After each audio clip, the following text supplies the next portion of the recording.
사도행전 17장의 말씀은 바울이 이제 여러 차례 그때 당시에 세계라고 생각하는 그런 지역을 다니면서 자비량으로 가는 곳마다 말씀을 증거하고 교회를 세우는 세계 전도 여행을 하잖아요.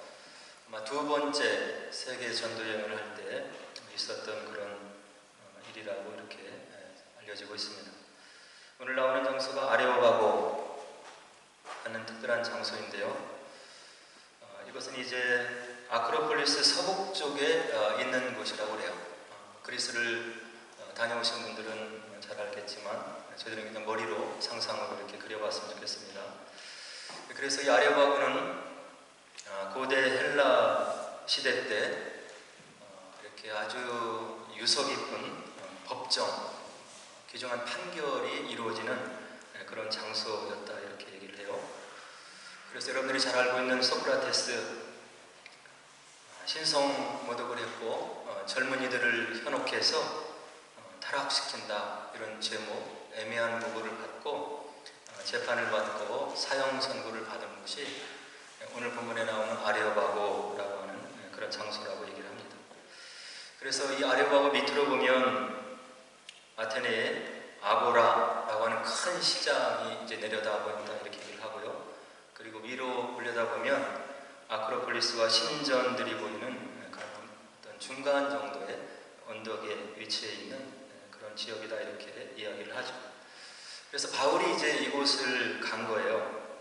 아레오바고를 복음을 들고 아덴 사람들에게 자기가 받은 복음을 증거하기 위해서 갔는데 오늘 17장 초반부를 읽어보면 어떤 말이 되어 있냐면 바울이 그곳에 갔더니 그때 당시에 유명한 두 철학 학파가 이제 논쟁을 하며 또 지혜를 겨루며 그리고 서로 간에 이야기를 나누는 그런 장면들이 펼쳐지는데요. 여러분들이 잘 알고 있는 세계사에서 들어서 알고 있는 또 철학사에서 들어서 알고 있는 그 에피쿠로스 학파 그리고 스토아 학파에 속해 있는 사람들이 지혜를 이제 자랑하는 거죠.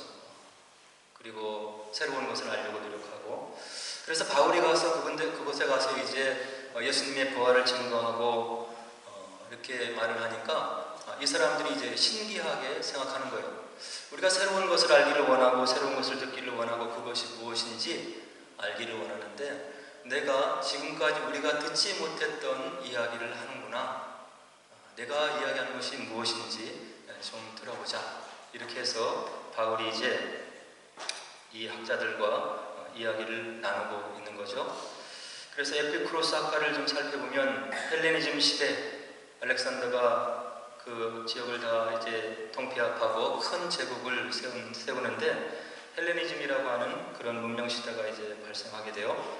그래서 그때부터 전기 로마 시대까지 에피쿠로스 학파가 이제 성행한 그런 역사를 남기고 있다고 이야기를 해요. 그래서 철학자 에피쿠로스가 이 학파를 이제 처음 만들었기 때문에 그의 이름을 붙여서 에피쿠로스 학파다 이렇게 얘기를 하는데 이들이 얘기하는 것은 쾌락, 이 땅에 살면서 우리가 즐기며 그리고 누릴 것을 누리고 사는 것이 참된 지혜이다 이런 얘기를 나누며 이제 가르쳤다고 하죠.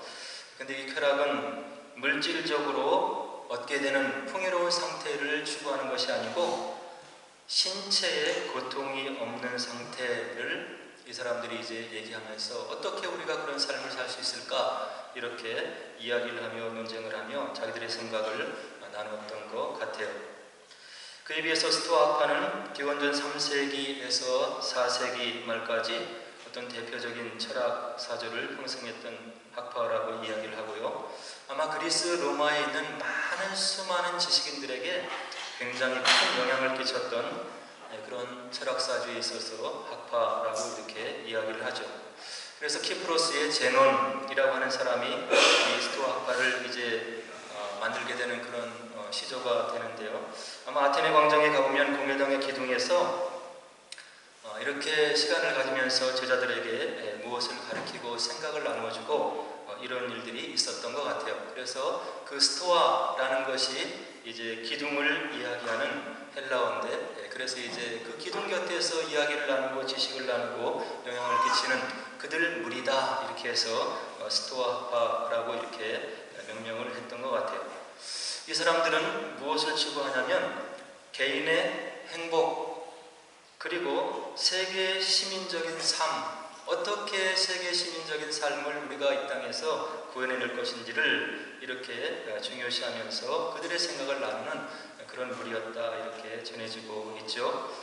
그래서 어떤 추상적이고 형이상학적인 물음과 어떤 계산적인 사고, 이거보다는 삶을 어떻게 우리가 잘 영위할 수 있는지, 그것을 잘 하기 위해서 어떤 깨달음이 필요한지, 어떤 지혜가 필요한지를 서로 나누면서 이야기를 나누고, 또 많은 사람들에게 영향을 끼쳤던 그런 철학사주에서 한 획을 그었던 그런 학파라고 이렇게 전해지고 있는 거예요. 그래서 바울이 이제 다메섹 도상에서 부활하신 예수님을 만나고 그 모진 고난을 당하면서 그때 당시에 세계라고 여겨지는 것을 전전하면서 이 복음을 증거하고 부활하신 예수님을 증거하는데, 이제 두 번째 세계 전도 여행에서 아덴이라고 하는 곳에 이제 도착을 해서 이들과 이제 변론을 하면서 이야기를 나누며 그가 가지고 있는 복음을 이제 증거하게 되는 거죠. 그래서 사실은 오늘 본문이 짧지만 아주 깊은 내용이 들어있는 것이고, 이런 에피쿠로스 학파와 스토아 학파에 있는 사람들과 얘기를 나누면서 자기가 체험한, 그리고 가지고 있는 예수님에 대한 어떤 신앙과 복음을 전해야 되기 때문에 굉장히 내용이 철학적이고 변증적인 것을 우리가 이런 배경을 통해서 이제 알 수 있는 거예요. 바울이 이런 사람인 거죠. 그때 당시에 유대교의 율법을 연구하는 그곳에서 평생토록 공부를 하면서 가말리엘이라고 하는 유명한 율법학자 밑에서 공부를 해서 구약에 전해지는 모든 율법을 통달하고 있고, 구약의 하나님이 누구이고, 그리고 구약에서 뜻하는 하나님 나라가 무엇인지를 세세히 알고 있는 바울, 그리고 이와 같은 지식적으로 뛰어난 에피쿠로스 학파와 스토아 학파의 사람들과도 견주어서 얘기하면서 그가 가지고 있는 복음을 전달하고 또 변증하고 논증하는 그런 지적으로 충만하고 출중한 우리 바울의 모습을 우리가 오늘 본문에서 볼 수가 있는 거예요. 그래서 이제 이분들의 초청으로 바울이 이제 이야기를 시작하는데, 뭐라고 시작을 하냐면, 바울이 아레오하고 이제 가운데 서서 그곳에서 참석한 이제 아덴 사람들, 이런 철학자들에게 이야기를 하고 있는 거죠. 22절에 뭐라고 바울이 얘기를 하냐면, 아덴 사람들아, 너희를 보니 범사에 종교심이 많도다. 내가 이 아덴에 들어와서 돌아다니면서 보았는데, 너희들을 보니까 너희들이 범사에 종교심이 많은 것을 내가 느낄 수 있다.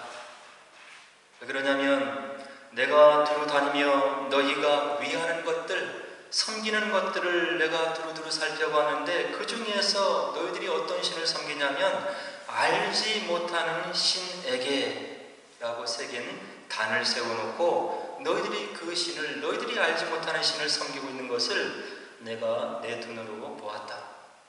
근데 너희들은 그 신이 누구인지, 그리고 어떤 신인지를 알지 못하고, 그분이 누구인지 그분을 너희들이 느끼지 못하고 그분을 섬기고 있는데, 이제는 내가 너희가 알지 못하고 위하는 그것을 내가 너희에게 알려주겠다, 이렇게 하면서 23절에 이야기를 하는 거죠. 그래서 이제 24절로 쭉 이어지는 그런 구절에서 이 아덴 사람들, 철학자들, 그리고 이 사람들이 알지 못하는 신에 대해서 바울이 7가지 변증을 이제 해주고 있는 거예요. 너희들이 범사에 종교심이 많아서 혹시라도 빠뜨려뜨릴 것 같아서 너희들이 알지 못하는 신이라고 명명하고 그 신을 너희들이 섬기고 있는데, 그 신이 바로 이런 신이다. 이렇게 바울이 7가지 이제 논증을 해나가는 거죠. 첫 번째 보니까 바울이 그 알지 못하고 섬기는 그 신에 대해서 24절에 뭐라고 얘기를 하냐면, 우주와 그 가운데 있는 만물을 지으신 분이 바로 그분이다. 우주와 그 가운데 있는 만물을 지으신 분이 바로 너희들이 알지 못하고 섬기는 그분이고 그 바로 경배의 대상이다. 이렇게 이야기를 하고 있는 거예요. 그리고 24절에 대해서 또 뭐라고 얘기를 하냐면 하나님께서는 이와 같은 천지의 주제이시기 때문에 주인이시기 때문에 사람의 손으로 지은 전에는 계시지 않는 분이다. 너희들이 수많은 신들을 형상을 만들어 놓고 이름을 붙여 놓고 너희들이 지은 그런 전에서 섬기고 있는데 너희들이 명령한 그 알지 못하는 그런 신은 어떤 분이냐면 우주를 지으신 분이고 그 가운데 있는 모든 것을 지은 분이기 때문에 사람의 손으로 지은 이런 전에는 계실 수가 없는 분이다. 이렇게 바울이 첫 번째 바로 변증을 하는 거예요.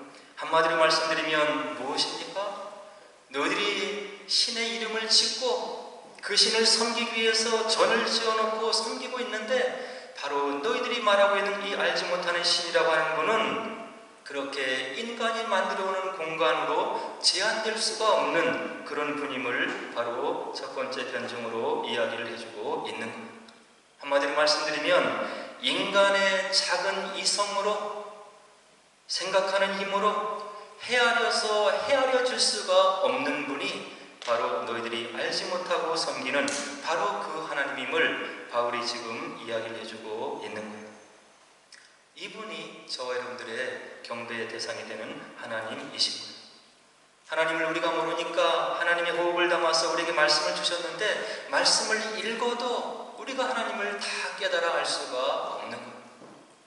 그래서 세상에 많은 정통 교단 안에도 수많은 교단들이 있는 거예요.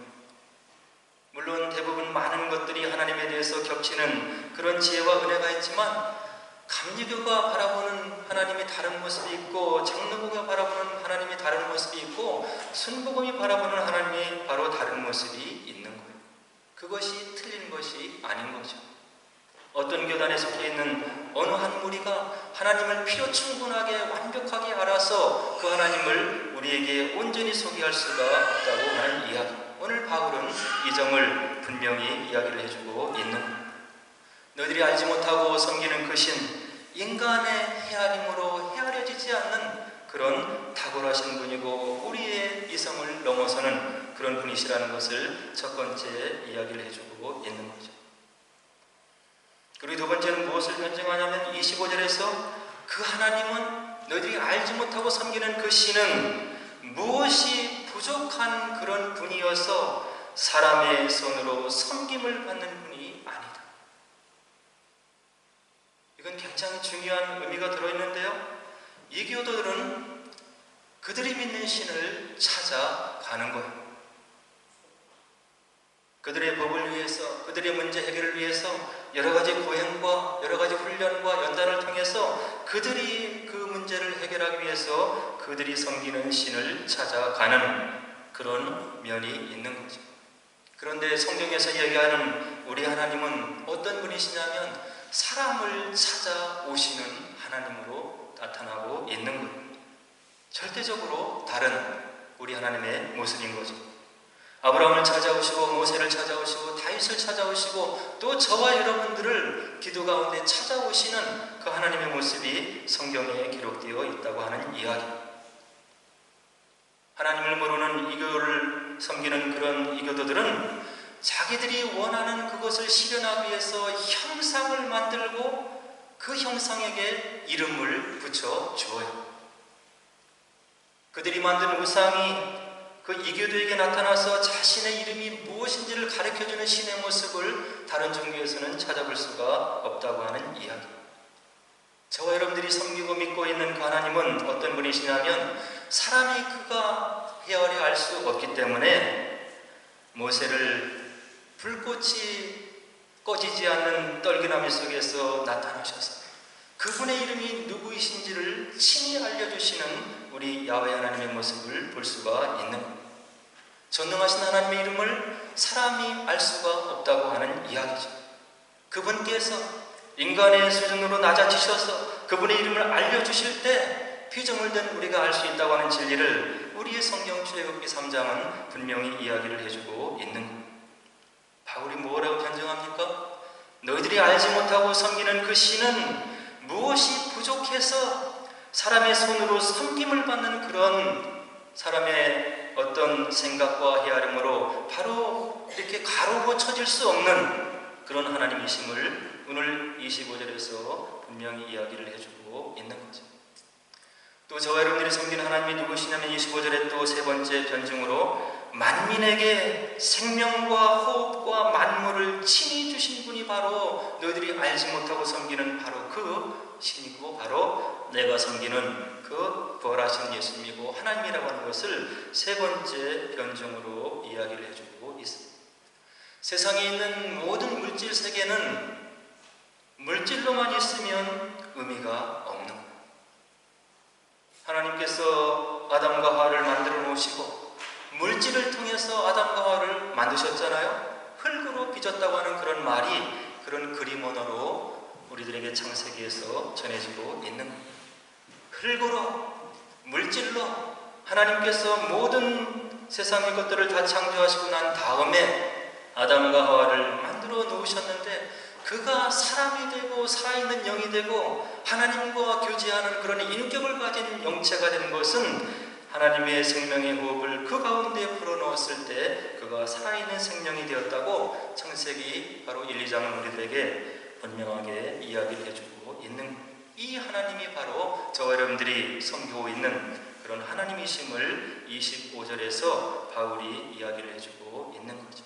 만민에게 생명과 호흡과 만물을 친히 주시는 분이 바로 너희들이 알지 못하고 섬기는 바로 그 신임을 바울이 이야기를 해주고 있는 거예요. 그리고 네 번째 바울이 뭐라고 또 변증하냐면 26절에서 인류의 모든 족속을 한 혈통으로 만드사 온 땅에 살게 하시고 그들의 연대를 정하시며 거주의 경계를 한정하시는 분이 바로 우리가 섬기는 하나님이라고 이야기를 네 번째 변증으로 해주고 있는 겁니다.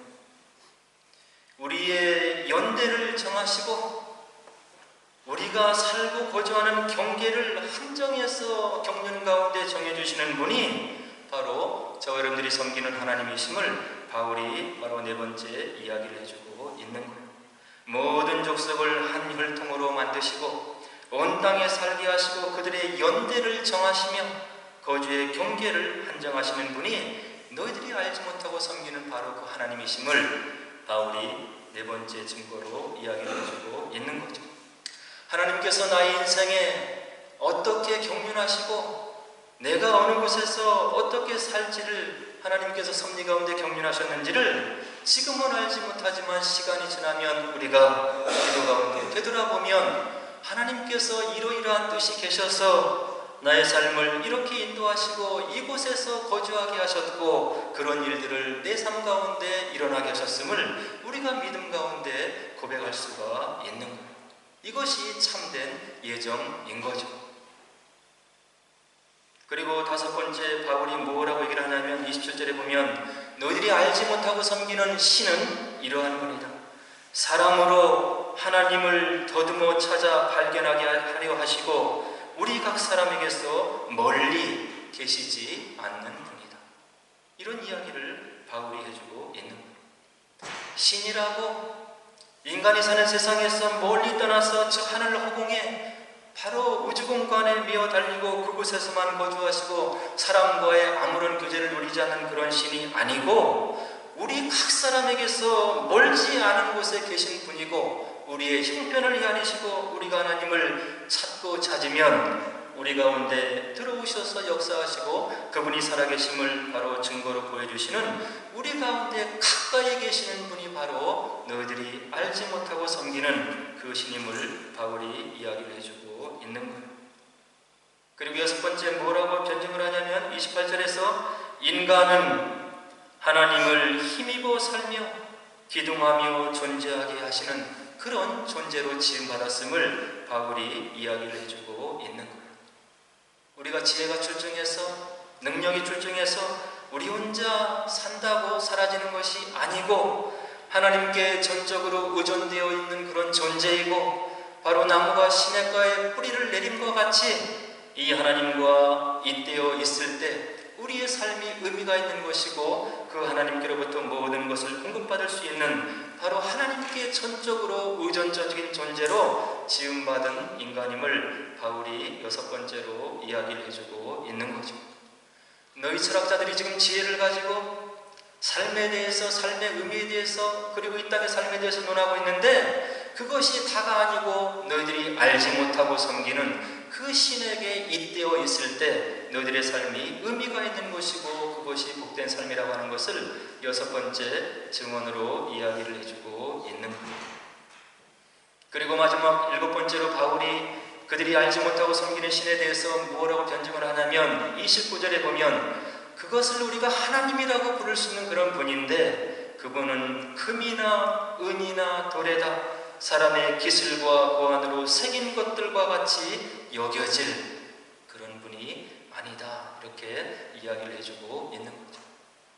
아테네의 수많은 신들, 그리스 로마의 신화에서 나타나는 모든 여러 신화에 등장하는 신들이 너희들이 형상을 만들어 놓고 이름을 붙여주고 그리고 그들을 섬기고 있는데 바로 우리가 섬기는 이 하나님은 사람의 기술과 고안으로 금이나 은이나 돌에다가 형상을 새길 것으로 여겨질 수 있는 그런 제한적인 분이 아님을 바로 바울이 힘주어서 이야기를 해주고 있는 거예요.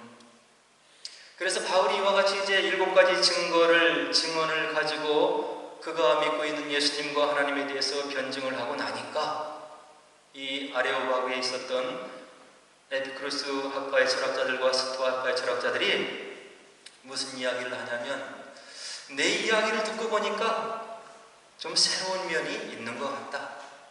그러나 아직은 우리가 네 말을 온전히 받아들일 수가 없다. 시간이 되면 나중에 한 번 더 내가 너의 말을 경청하기를 원한다. 이렇게 하고 이제 떠나는 모습을 오늘 본문 후반절에서 볼 수가 있는 겁니다.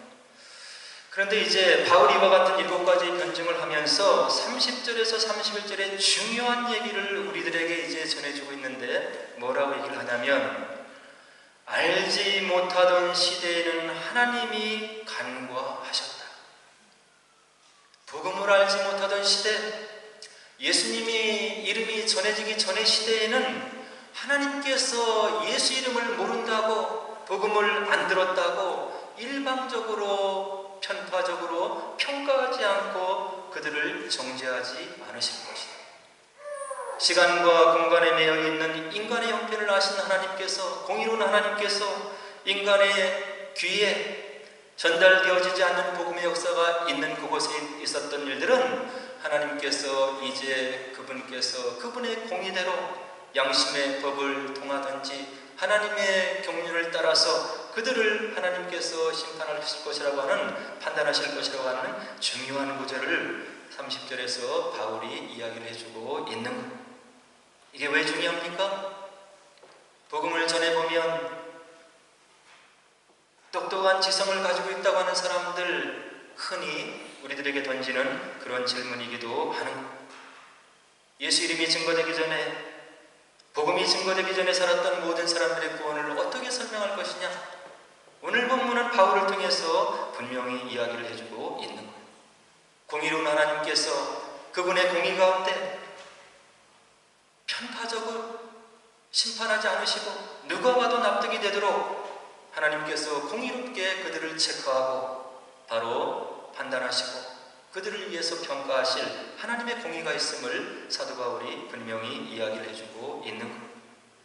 그런데 경고의 말이 거기 또 30절에 들어있는데 이제는 어디든지 사람에게 다 명하사 회개하라 하셨으니, 이제는 어디든지 복음이 증거되어서 사람들에게 이 복음이 들려졌고 너희들이 회개해야 됨을 분명히 말씀하셨기 때문에 이제는 너희들이 복음을 받아들이느냐 거부하느냐가 중요한 것이라고 하는 것을 오늘 사도 바울이 우리들에게 분명하게 이야기를 해주고 있는 겁니다. 어디든지 복음이 전파되는 곳에 하나님께서 그 복음을 가지고 믿었느냐 믿지 않았느냐, 예수님을 얼마나 닮았느냐를 공의 가운데 핀 심판하시고 그날을 하나님께서 작정하셨음을 31절에서 분명하게 바울이 이야기를 해주고 있는 거예요. 무엇입니까? 하나님을 위해서 인간의 지성을 가지고 판단하고 변증하고 논증하는 것도 중요하지만 오늘 나에게 당도한 이 복음을 내가 얼마만큼 마음에 절절히 새기면서 이 복음의 말씀대로 살아가기 위해서 노력하고 나와 같이 부족한 자에게 임한 이 구속의 은혜를 주변의 사람들에게 감사함으로 사랑으로 전하는 것이 우리들의 본분이고 사명임을 오늘 31절이 분명하게 이야기를 해주고 있는 거예요. 그리고 바울이 이제 못을 박듯이 그가 중요한 증거를 31절 말미에 적어주고 있는데요. 그를 죽은 자 가운데서 다시 살리신 것으로 모든 사람에게 믿을 만한 증거를 주셨다. 예수님께서 이 땅에 오셔서 십자가를 지시고 모든 고통을 당하시고 돌아가신 다음에 창을 허리에 받으시고 돌아가신 다음에 물과 피를 아낌없이 다 흘리시고 십자가에서 운명하신 다음에 제자들에 의해서 아리마대 요셉의 무덤 속에 돌무덤에 갇히고 난 다음에 하나님의 경륜과 섭리와 기적 가운데 부활하게 하셨는데 그 부활의 증거를 모든 사람들에게 믿을 만한 증거로 주신 것이라고 오늘 바울이 못을 박아서 이야기를 하고 있는 거예요. 하나님을 어떻게 믿습니까? 우리의 믿음이 참인지 거짓인지 어떻게 확신합니까? 너희들에게 믿을 만한 증거를 주셨는데 죽은 자 가운데서 살리신 그 하나님이 우리 가운데 있지 않느냐. 부활이 우리가 살아가는 이유가 되는 것이고 부활이 저와 여러분들이 섬기는 하나님을 섬기는 그런 믿음을 갖는 이유가 되는 것이고 예수님의 부활하심이 우리가 이 땅에 살아가는 이유가 된다고 하는 것을 오늘 바울이 분명히 31절에서 이야기를 해주고 있는 겁니다. 이 부활이 있었기 때문에 기독교 2000년 역사의 모든 사람들이 그 가혹한 환란의 시간을 통과하면서 순교의 길을 담대히 걸어갈 수 있었음을 우리가 기독교 역사 속에서 확인할 수 있는 거죠. 그리고 부족한 저희들에게도 이 부활신앙을 믿고 우리가 주님을 믿는 가운데 살아가면 우리가 주님을 인정하고 기도하는 기도 가운데 응답해 주시는 그 하나님의 음성이 있음을 우리의 믿음 생활을 돌아보면서 우리가 고백적으로 증거를 해줄 수 있는 겁니다. 오늘 우리가 살아가는 세대는 악하고 악한 세대입니다. 절대 진리가 어디 있느냐? 내가 말하는 그 진리는 내가 생각하는 기준이고 내가 믿고 있는 것이고 내가 가지고 있는 진리 증거인 것이지 그것을 나에게 강요하지 말라. 내가 생각하는 진리가 있고 기준이 있고 삶의 방식이 있고 나는 내 생각대로 살아가기를 원한다. 어떻게 기독교에서 얘기하는 예수로만이 바로 하나님께 갈 수 있는 길이라고 얘기하느냐? 독단적이지 않느냐? 이런 포스트 모던 시대에 저와 여러분들이 살아가고 있는 것. 그러나 성경은 저희들에게 분명하게 이야기를 해주고 있는 것. 우리를 위해서 이 땅의 삶이 험악함을 아시고 하나님께서 성령으로 감동으로 기록되어서 우리의 삶의 지침으로 주신 성경 말씀이 분명히 이야기를 해주고 있는데 우리에게 믿을 만한 증거가 있는데 그것이 부활이고 그리고 예수를 통해서 바로 우리가 소망이 있는 것이고 하나님 나라의 백성이 될 수 있음을 성경은 분명히 이야기를 해주고 있는 겁니다. 이 하나님께서 사도 요한을 통해서 우리들에게 주시는 진리의 말씀이 있는데요. 14장 21절에 하나님께서 이와 같은 부탁을 우리들에게 해주고 있는 겁니다. 나의 계명을 지키는 자라야 나를 사랑하는 자니 나를 사랑하는 자는 내 아버지께 사랑을 받을 것이요 나도 그를 사랑하여 그에게 나를 나타내리라. 하나님을 사랑하는 것을 어떻게 우리가 표현할 수 있습니까? 하나님께서 우리에게 주신 계명 말씀을 지키려고 노력하는 것. 지킬 수가 없고 좌절되는 마음을 가질 때가 많이 있는 거죠. 그러나 지키려고 노력하는 그런 사람에게 바로 하나님께서 뭐라고 얘기를 하냐면 그 사람이 바로 나를 사랑하는 사람이다.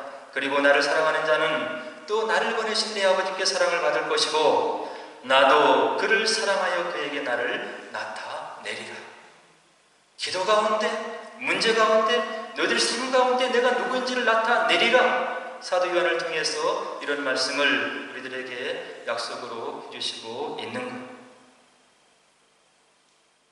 오늘 저와 여러분들의 신앙은 있어도 되고 없어도 되는 것이 아닌 것. 진리여도 괜찮고 비진리여도 괜찮은 그런 정도가 아닌 것. 많은 순교자의 삶이 이 말씀의 진리됨을 증거하는 역사가 있고 오늘도 우리가 믿음으로 체험하는 그런 하나님 말씀의 말씀됨의 증거가 있다고 한다면 이제 주님께서 인정하시는 그런 삶의 모습을 가질 수 있도록 말씀을 순종하시고 삶에 적용하시고 그렇게 했을 때 하나님께서 주님께서 나에게 어떤 모습으로 나타내 주시는지를 체험하셔서 저 여러분이 가지고 있는 진리의 말씀을 꼭 붙잡으시고 이 어렵고 힘든 세대에 주님이 인정하시는 그런 참 제자들이 되어서 주님께서 기뻐하시는 복된 삶을 사시는 저 여러분 되기를 주의 이름으로 간절히 축원을 드립니다. 우리 함께 기도하도록 하겠습니다.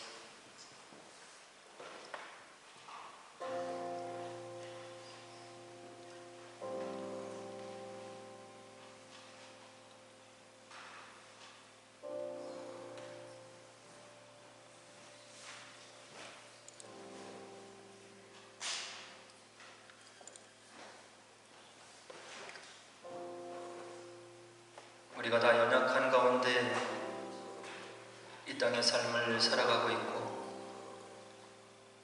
또 부족한 마음 가지고 믿음 생활하고 있지만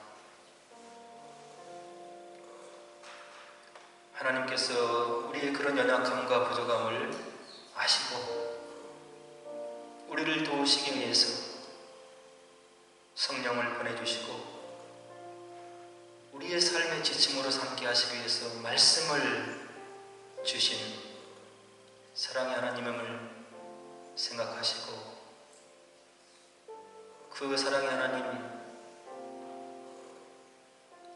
감당할 수 없는 은혜를 주시는 그 하나님께 우리의 연약한 삶을 통해서 무엇을 돌려드릴 것인지를 생각하시고 주저하는 믿음이 아니라 성전에서 흘러나오는 강줄기에 온몸이 잠겨서 주님이 원하시는 뜻에 순종하고 그분의 뜻을 우리의 삶 가운데 이루어드리는 저와 여러분들 되게 해달라고 함께 기도했으면 좋겠습니다. 우리가 다 부족합니다. 하나님의 말씀을 가까이 하지 않으면 늘 쓰러지고 부족한 마음 가질 수밖에 없는 것이죠. 성령을 인정하지 않으면 하나님과 교통할 수 없는 연약함이 있을 수밖에 없는 것입니다. 주님 말씀하옵소서. 성령께서 나의 마음을 주장하시고 이 말씀이 깨달아지게 하시고 믿음의 삶을 살아갈 수 있도록 은혜를 주옵소서. 이 땅에 얼마 안 되는 삶을 통해서 주님의 뜻을 이루어드리는 복된 삶이 되게 하옵소서. 함께 기도하도록 하겠습니다. 기도하겠습니다.